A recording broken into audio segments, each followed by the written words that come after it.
Buenos días, buen lunes. Me enteré de los terremotos en Venezuela y otras localidades incluso. Hubo varios focos de terremotos en el globo, ¿verdad? Más de los efectos volcánicos. Como he comentado varias veces, hay una relación directa cada vez que el Sol alcanza su máximo solar con las manchas y las emisiones coronales. Esto afecta al Van Allen, que consecuentemente afecta el núcleo de la Tierra, ¿verdad? Generando un aumento de la presión interna que tiene que ver con la frecuencia de Schumann y automáticamente las placas acaban moviéndose. Lo que pocos saben es que existe otro factor que aceleró este mecanismo. Fueron los excesos de pruebas nucleares subterráneas y acuáticas dentro del lecho marino llevadas a cabo durante toda la Guerra Fría. No sé cuántos, pero son más de 200 y tantos experimentos nucleares. Así que generamos una desestabilización de las placas en el anillo de fuego del Pacífico. Pues esta desestabilización tiene que ver con los cambios sísmicos y con una actividad sísmica por encima del promedio si la comparamos con épocas anteriores de registros históricos. Entonces, de cierta manera, todo lo que está pasando o es un efecto residual o es una reacción de la irresponsabilidad humana por el poder, ¿verdad? Las guerras, etcétera, etcétera. Entonces, tenemos que entender que los movimientos por los que está pasando el planeta y por los que aún pasará están en actividad creciente hasta un punto de colapso. Ahí está la relación con los búnkeres. Personas que construyeron estos búnkeres, que construyeron estas estructuras para escapar de un holocausto, tienen la información privilegiada de los DGs y de la red de la cual son parte. Entonces, con las cantidades que han gastado para estos búnkeres, tanto a nivel individual como a nivel colectivo, por parte del propio gobierno estadounidense, ¿verdad?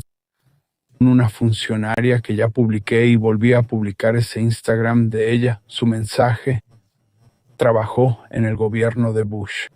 Ella dijo que desde 1947 hasta el gobierno de Bush se gastaron alrededor de $27 billones en búnkeres, instalaciones subterráneas, bases subterráneas y enlaces de tren subterráneos tipo metro. Entre esas bases se incluyen, además del continente norteamericano, las de otros continentes. Estamos hablando de estructuras a una profundidad gigantesca. Resulta que gran parte de esas estructuras ya aparece en la literatura egipcia y en la tibetana, En el libro de los muertos del Tíbet, esos túneles de conexión entre los mundos intraterrenos ya se mencionaban hace varios miles de años. Lo que pasa es que el gobierno secreto, el gobierno oculto, encontró o reencontró estas localidades y las reutiliza o ha actualizado estas estructuras con tecnología y ha hecho que tecnologías antiguas vuelvan a funcionar. De esta manera se creó un mundo paralelo, un mundo oculto, un mundo al que no pertenecemos, que solo la élite tiene acceso y se mueve a través de esta tecnología de forma totalmente independiente a nuestra era, a nuestra estructura. De esta forma, ahí tenemos el siniestro gobierno secreto que no solo involucra a militares, sino también a científicos, involucra a civiles y consecuentemente a la élite millonaria o billonaria que controla la economía mundial, controla la opinión pública, controla la política, la economía y la propia religión.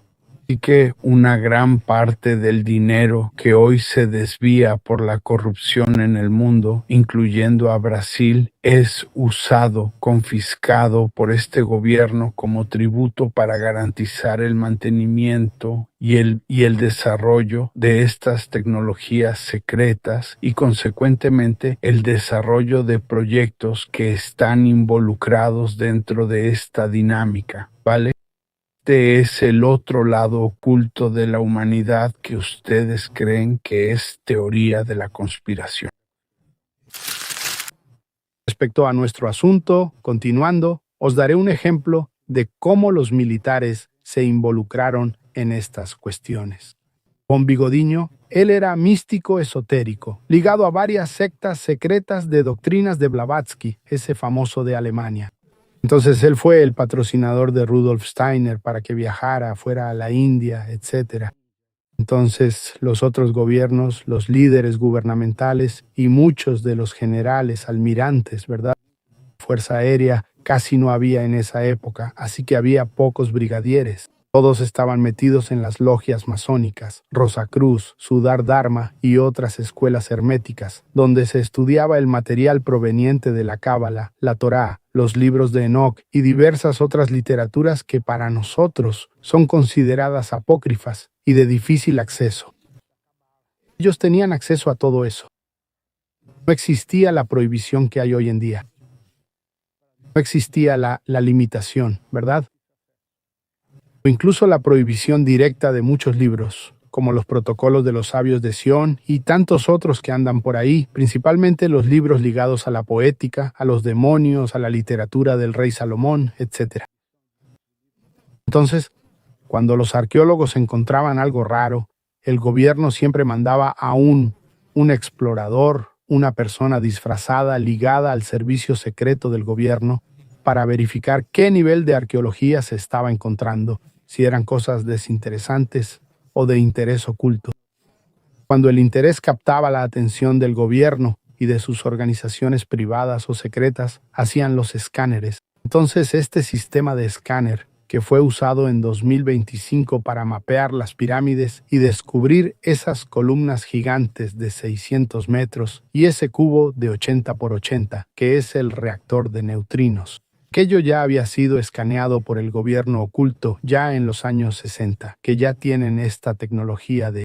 Entonces, con esta tecnología, empezaron a escanear varios hallazgos arqueológicos en el Medio Oriente, en Irak, Irán y varios otros lugares, la Amazonía y demás, donde Bombigodiño ya había encontrado algunas cosas y ya había hecho sus propias excavaciones y esas cuestiones antes de la Segunda Guerra. Entonces, las investigaciones de Bombigodiño y de todo su equipo, el 3 y el 4, todas estas estructuras empezaron a ser investigadas antes de la guerra, ¿no? Y ahí con el desarrollo de la tecnología de ultrasonido, etcétera, ecografía y más cosas, empezaron a darse cuenta de que esas estructuras eran huecas y tenían áreas subterráneas gigantescas. Entonces, ahí es donde entra la inversión militar. Necesitan fondos, un financiamiento paralelo, un presupuesto no oficial para hacer excavaciones, penetrar en áreas que estaban cerradas o abandonadas desde hacía tiempo inmemorial y empezaron a formar la red de investigación sobre las antiguas cavernas, las antiguas tuberías y líneas de metro, por así decirlo, que ya estaba descrito en el libro de los muertos del antiguo Egipto. Perdón, no solo de Egipto, sino también del Tíbet. Yo del Tíbet viví allí, así que sé lo que está escrito. Entonces, en el libro de los muertos tibetano, se habla abiertamente de, además de Chambala, Agartha, una red de túneles que conecta el mundo entero a niveles sumergidos y subterráneos, que eran los medios de transporte interno de los mundos subterráneos. Esa red fue descubierta o redescubierta por el gobierno oculto, involucrando a varios grupos, claro, capitaneado por Estados Unidos por el dinero y los fondos que les sobraban. Entonces, de esta manera, con las tecnologías y el dinero que les sobraba, generado por las guerras, sabes que los estadounidenses vendieron armas, misiles, tanques, todo, hasta aviones, acabaron lucrando, ¿no? De esta manera, Una gran parte de este dinero, estos 27 billones de dólares que tienen que ver con gran parte de la deuda interna y externa americana, fue destinada a este desarrollo, a este proceso. Entonces, los documentos sobre esto existen, ¿eh? Es que la gente nunca liga las cosas porque no se da cuenta de la conexión que existe entre Don Bigodiño, todas sus investigaciones y todo lo que se capturó tras el final de la guerra en términos de teorías, hallazgos y hasta varios descubrimientos. Una película que tiene que ver con eso, que nadie se toma muy en serio, es la primera de Indiana Jones, cuando guardan el arca en un almacén. En ese almacén hay miles de cajas ultra secretas guardadas allí que representan exactamente hallazgos arqueológicos, hallazgos secretos, misteriosos, que hasta entonces nadie había clasificado correctamente. Nadie sabía exactamente qué hacer con eso.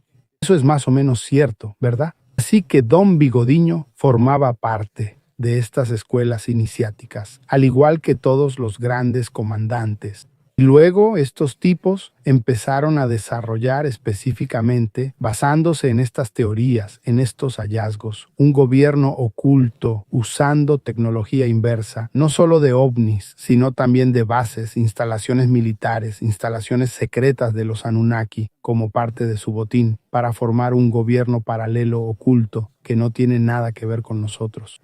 Nosotros solo pagamos por eso. Toda la tributación que tenemos a nivel nacional e internacional no es solo para el bolsillo de esos corruptos, no, es para esos proyectos, ¿vale? Ahí entran varios programas secretos. El HARP es uno de ellos. El proyecto Montauk es otro. Ultra Hasbro. Hay varios ahí de los que ya no recuerdo el nombre, ¿sabes? Se me olvidan que son células aisladas de un mapa mucho más grande que implica investigación de la parte sensorial, parte telepática, proyección remota, bases secretas, bases subterráneas, contacto con otras especies, manipulación genética, experiencias de hibridación genética entre humanos y esos seres y otras cosas más. Si lo que deseas es ampliar tu conocimiento sobre este tema, te invito a seguir en el canal y a ver el siguiente video.